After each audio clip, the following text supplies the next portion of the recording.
The legends spoke of them in whispers, the Silent Ones, a species that had once strode across the stars like titans, bending physics to their will, forging empires and alliances, only to vanish without explanation.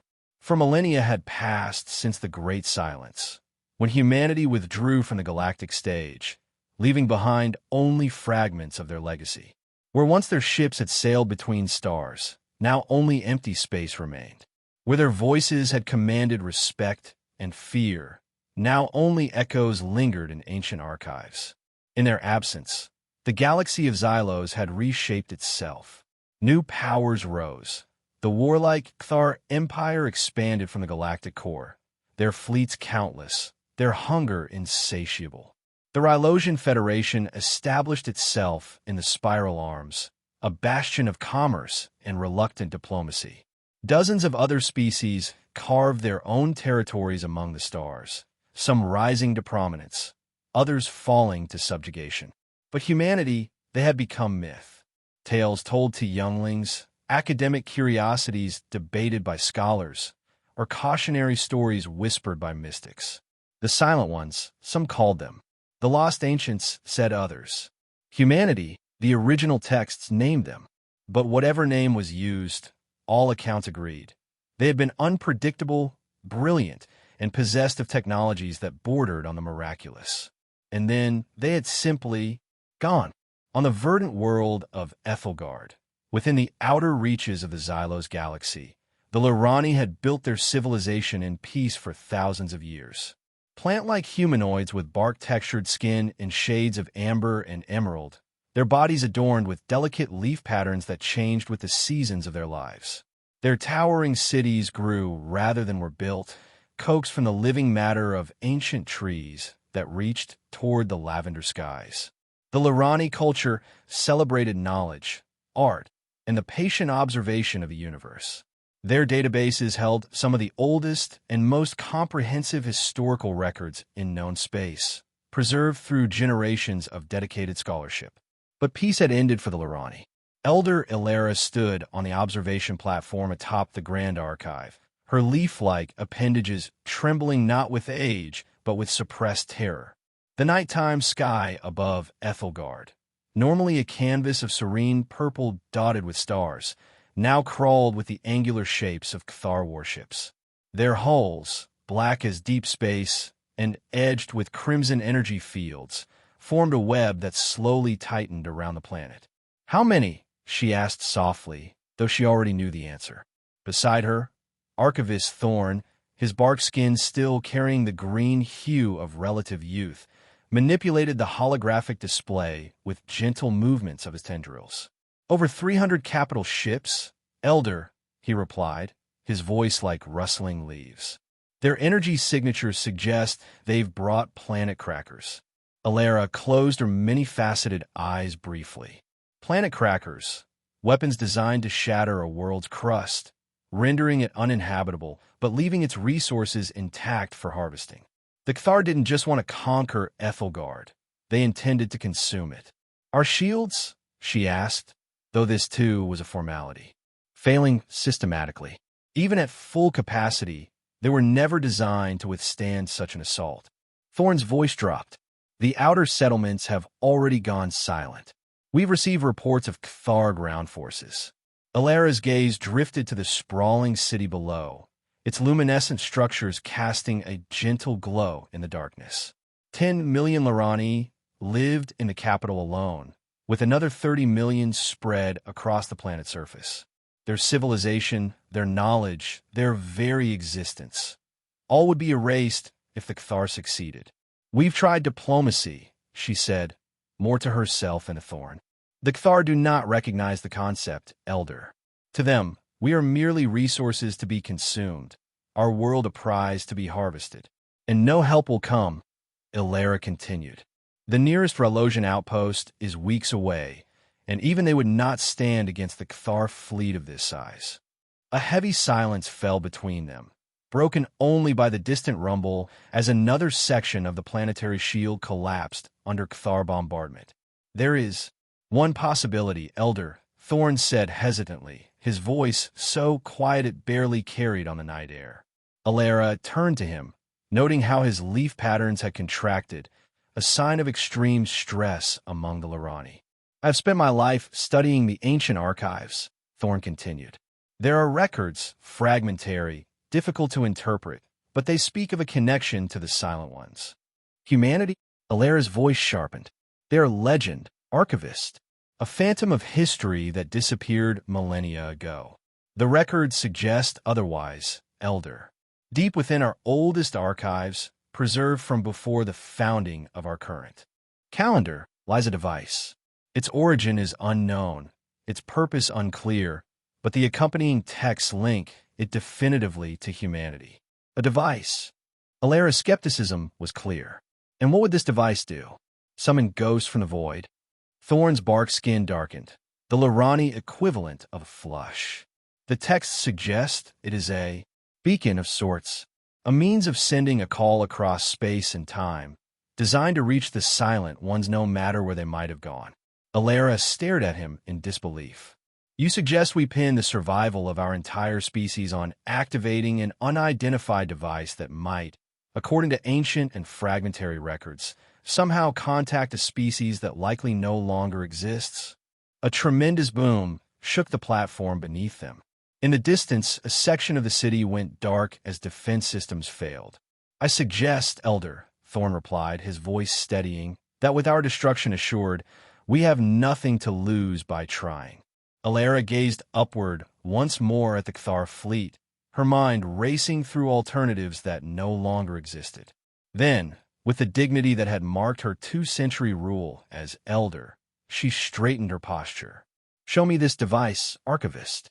They descended into the heart of the Grand Archive, past the public repositories of knowledge, beyond the restricted sections accessible only to senior researchers, down into the bedrock of Ethelgard itself, where the most ancient secrets of the Lirani were preserved.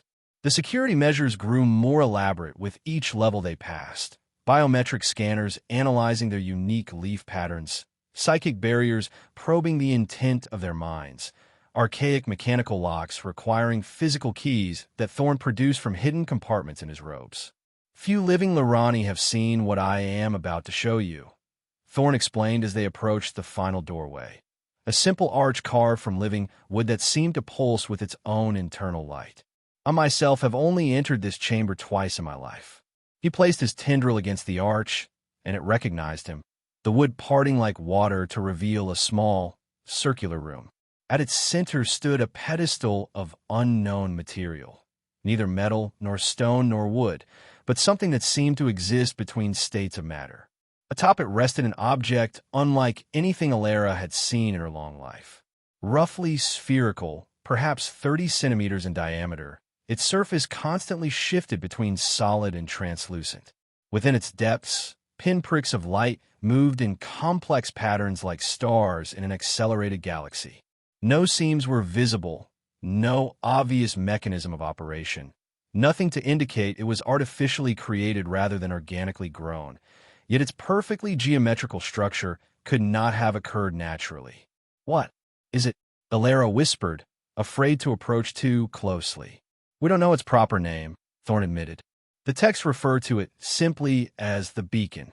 According to the fragments we've translated, it was given to our ancestors by humanity as a means of insurance, perhaps, or connection. The exact purpose remains unclear, but the instructions for its use are explicit. And you believe activating this device will somehow summon humanity to our aid?" Alara couldn't keep the doubt from her voice. After 4,000 years of absence, another distant explosion shook dust from the ancient ceiling. Time was running out. "I believe, Elder, that it is the only option remaining to us." Alara studied the strange device for a long moment, then made her decision. "How would we activate it?" The activation ritual was deceptively simple. According to Thorn's translations, the beacon required connection to a living Lirani consciousness, specifically one of elder status. As the most senior member of their species present, Alara would need to form a psychic link with the device. "You must clear your mind of everything except the need," Thorn instructed, his voice taking on the cadence of a ritual chant. Focus your thoughts on the peril we face, on the imminent extinction of our kind. The device will interpret your consciousness and translate it into a signal. Alara positioned herself before the pedestal, her leafy hands hovering above the shifting surface of the beacon. And this signal, it will reach humanity? If they still exist, Thorn replied honestly, and if they are willing to hear. With a deep breath that rustled through her entire form, Alara lowered her hands onto the beacon. Pain exploded through her consciousness, not physical agony, but the sensation of her mind being stretched thin, examined, copied, and broadcast outward in all directions simultaneously.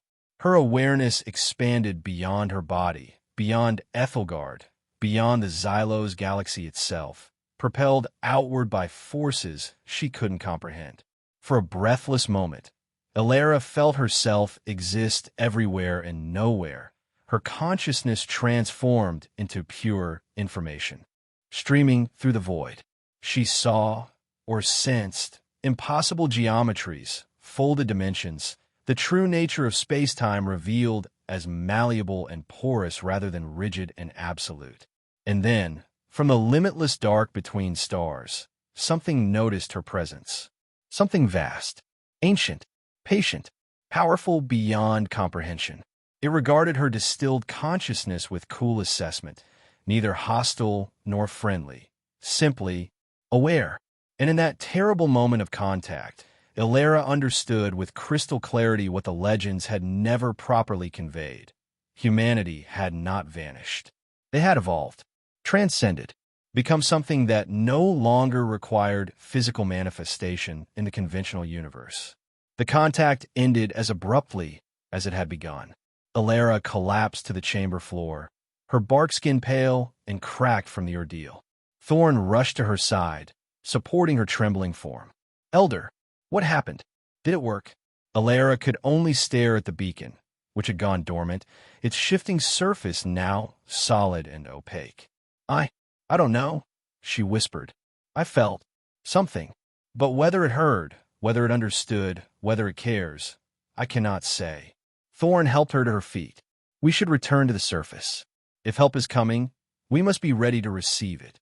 If help is coming, Alara thought, but did not say.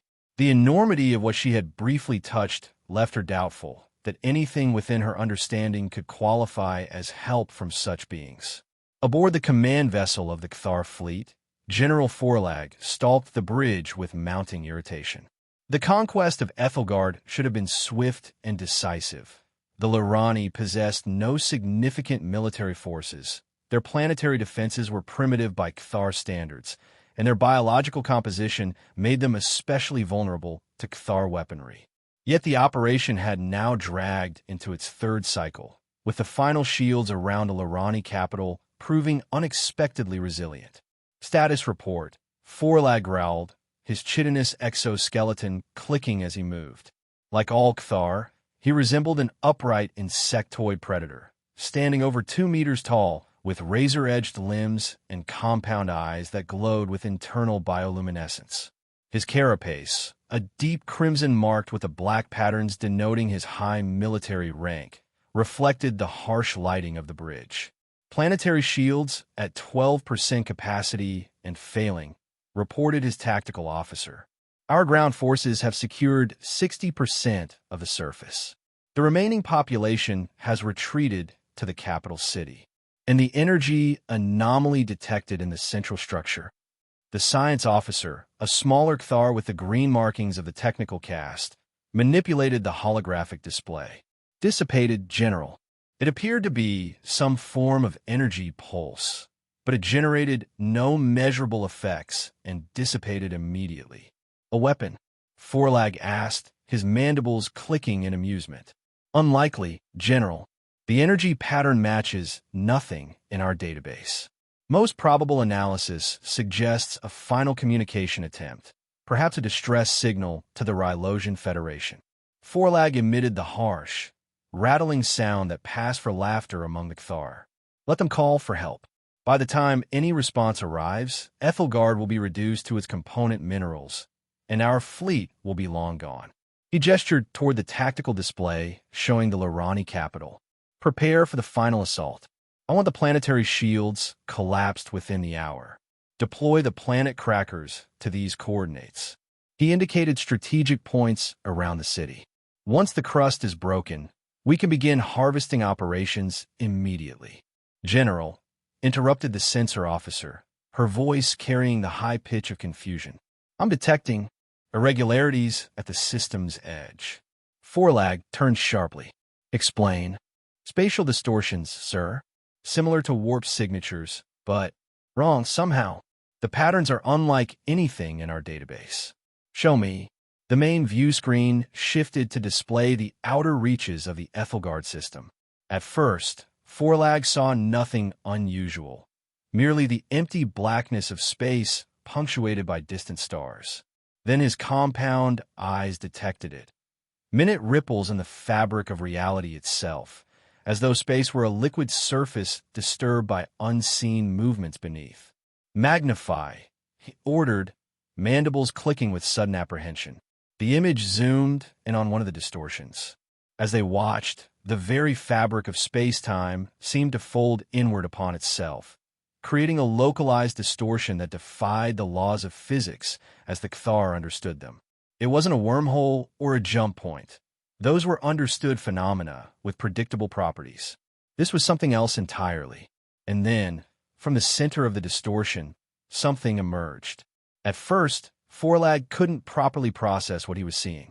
His brain registered a vessel, but its configuration refused to resolve into recognizable patterns. It seemed to constantly shift between states, sometimes appearing angular and geometric, other times organic and fluid. Its surface absorbed all light rather than reflecting it, creating the impression of a ship-shaped void moving through space. What am I looking at? He demanded. Unknown, General, the science officer replied, her voice tight with stress.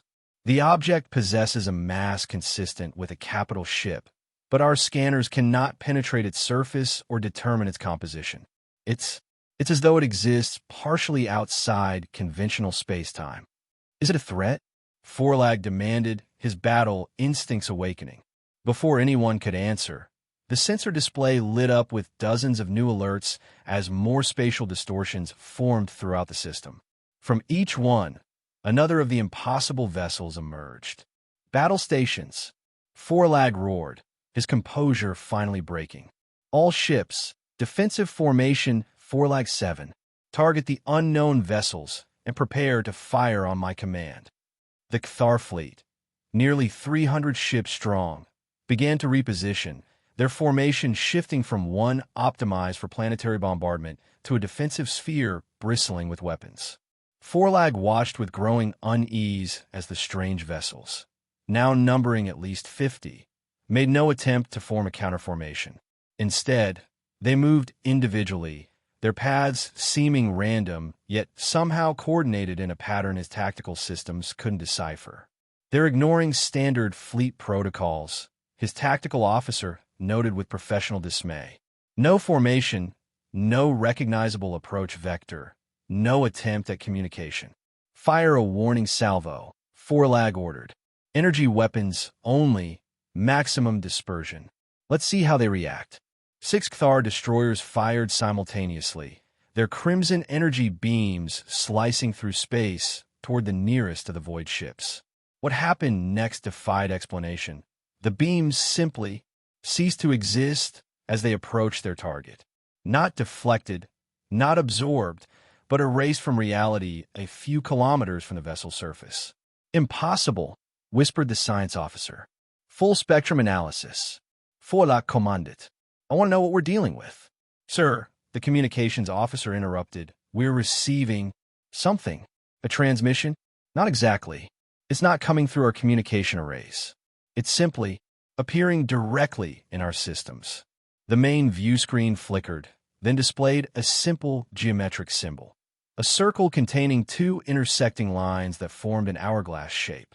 The image was accompanied by no message, no demand, no identification. In the tense silence that followed, the tactical officer suddenly gasped. General, Our weapon systems are there. What? Forlag rounded on him. They're being rewritten, sir.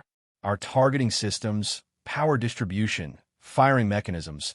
Something is altering their base code faster than our security protocols can respond. Similar reports began flooding in from around the bridge. Propulsion systems locked into predetermined patterns, communications limited to internal channels only, sensor arrays reprogrammed to scan in endless loops that yielded no usable data. And still, the strange vessels approached, utterly silent, completely unstoppable. This is impossible, Forlag hissed. No known technology can interface with our systems this way. No encryption can be broken this quickly. In desperation, he opened a direct channel to his fleet. All ships, emergency protocol sundering. Cut all network systems, revert to manual control. The sundering protocol was a measure of last resort, designed to protect the Cathar fleet from catastrophic cyber attacks by physically disconnecting ship systems from one another, sacrificing coordinated action for basic functionality. It had never been implemented in actual combat. For a brief moment, it seemed to work. Across the fleet, ships regained limited control of their essential systems as automated connections were severed. Fire everything. Forlag commanded. Target the nearest vessel and concentrate all firepower.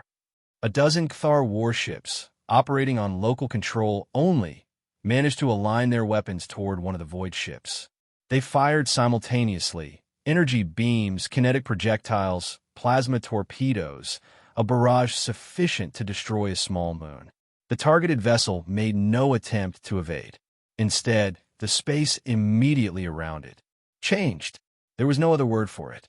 Reality itself seemed to curve, causing the incoming barrage to bend around the ship as though diverted by an immense gravitational field that affected energy and matter alike.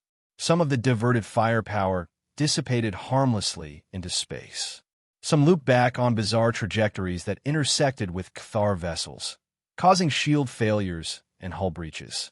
Some simply vanished, as though the universe had selectively deleted their existence. Not a single shot reached its intended target. And now the void ships were among the Cathar fleet, moving through their formation like ghosts through solid walls, ignoring conventional physics and tactical doctrine alike. They emitted no energy signatures, fired no weapons, made no aggressive moves. They simply existed, their presence alone causing cascading failures throughout the Cathar systems. Ship after ship went dark, their power cores shutting down in carefully controlled sequences that prevented destructive meltdowns but left them drifting helplessly. Communication systems broadcast only static. Weapons systems disassembled themselves at the molecular level, components separating cleanly and floating away from their mountings without apparent cause. On the bridge of his flagship, Forlag watched in helpless rage as his mighty fleet was systematically neutralized without a single shot fired against them. A cold certainty formed in his mind, a recognition that transcended his military training and touched something primal in his genetic memory. The Silent Ones, he whispered, using the ancient term that even the Cathar histories recorded with cautious respect. Humanity has returned. As if in response to his realization, the nearest void ship altered its course and approached his crippled flagship. As it drew near, Forlag's visual sensors finally managed to resolve some details of its construction, though what he saw defied conventional shipbuilding logic. The vessel appeared to be composed of nested layers of reality, each operating according to different physical laws. Its surface was not solid, but rather a boundary between states of existence, constantly shifting yet perfectly controlled. And then, directly into his mind, came a message. Not words, not images, but pure concepts downloaded directly into his consciousness. Call received. Covenant remembered. Interference authorized. Predation denied. With that brief, cryptic communication, the void ship moved away, rejoining its fellows as they continued their silent work of neutralizing the Cathar fleet. General, his tactical officer reported, voice hollow with defeat, 90% of our vessels have lost power and weapons capability. The remainder are suffering progressive systems failures. Forlag stared at the tactical display, watching as his invasion force, the pride of the Cthar Empire, was reduced to floating debris by an enemy that hadn't fired a single conventional weapon. "Recall all ground forces," he ordered quietly. "Prepare emergency protocols for any vessel still capable of warp travel." "You're ordering a retreat, General?" The question came with disbelief. The Cthar rarely retreated, and never a force of this size. "I'm preventing the complete annihilation of this fleet," Forlag replied, a new emotion creeping into his voice, something that might, in another species, have been called humility. "We cannot fight this enemy. Not now. Perhaps not ever."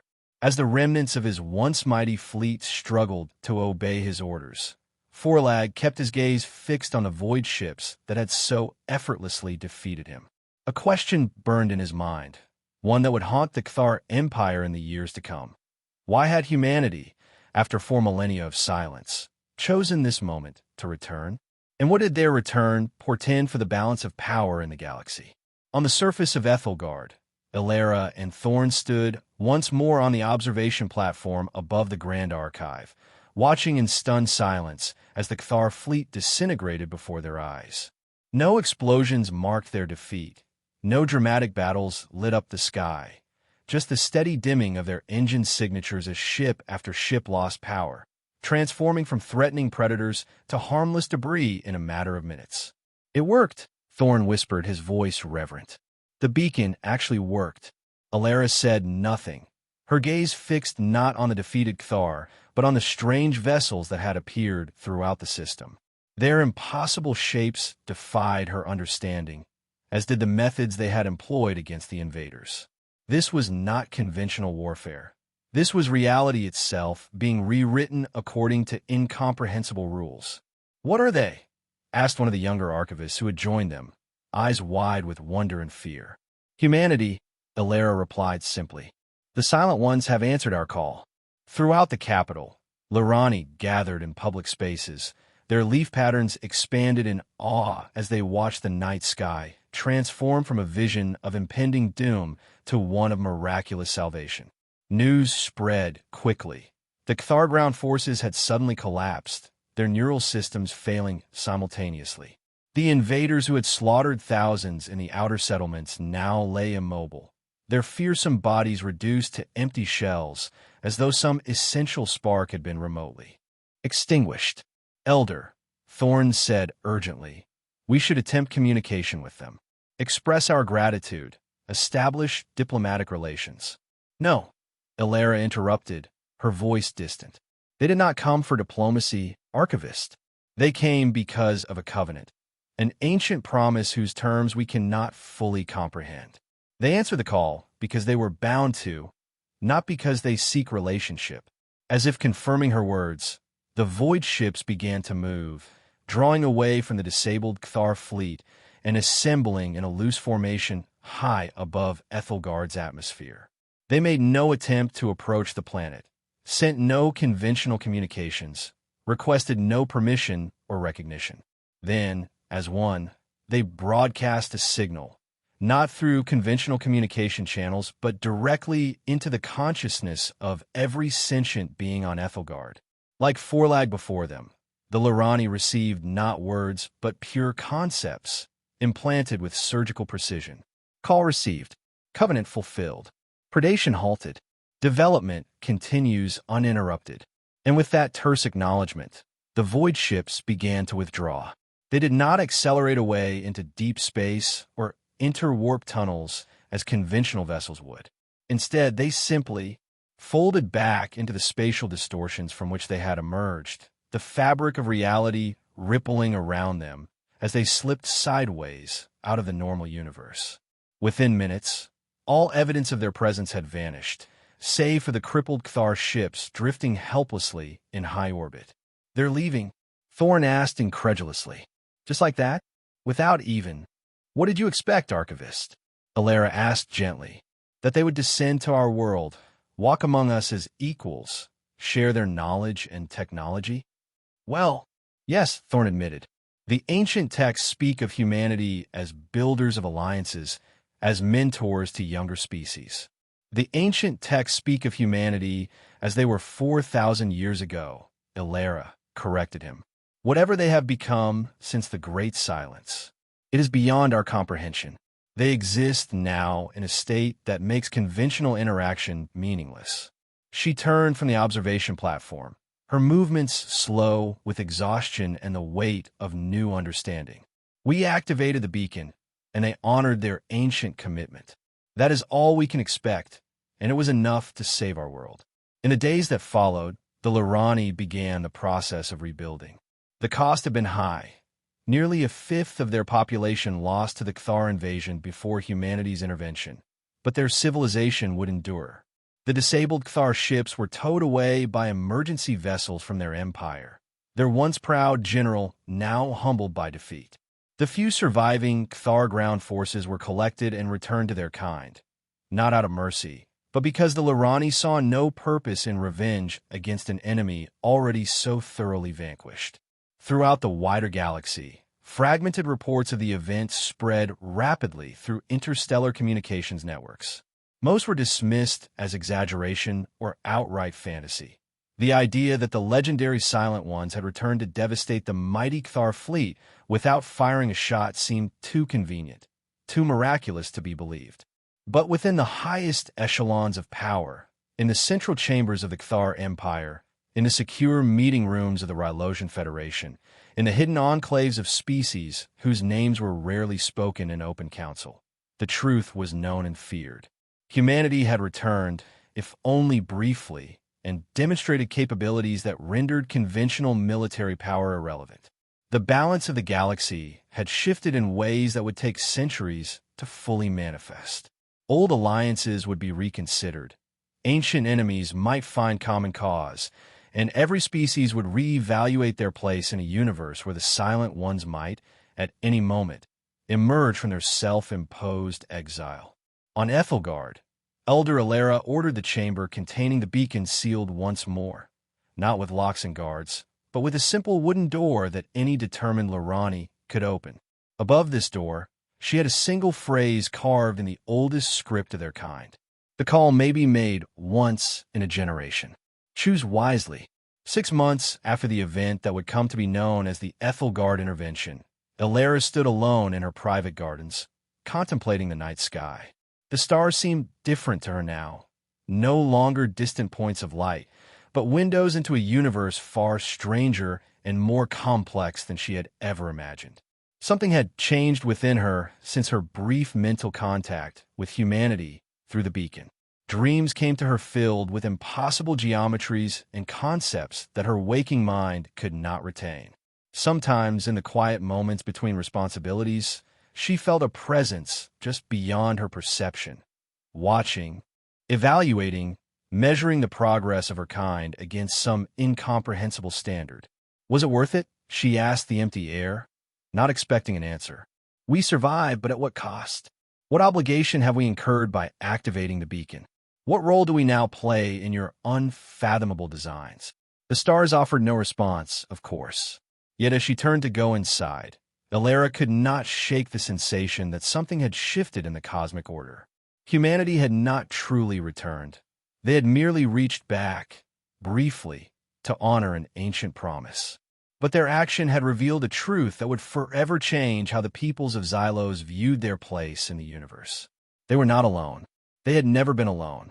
And somewhere in the spaces between conventional reality, the Silent Ones were watching, waiting, following the development of countless species across countless worlds according to a plan no lesser mind could comprehend. Ilera gazed one final time at the stars, and for just a moment, she thought she saw the fabric of reality ripple, like the surface of a pond disturbed by an unseen movement below. Then it was gone, leaving her with a single, haunting certainty. The silence had been broken once. Whether it would be broken again, whether for salvation or judgment, only time would tell.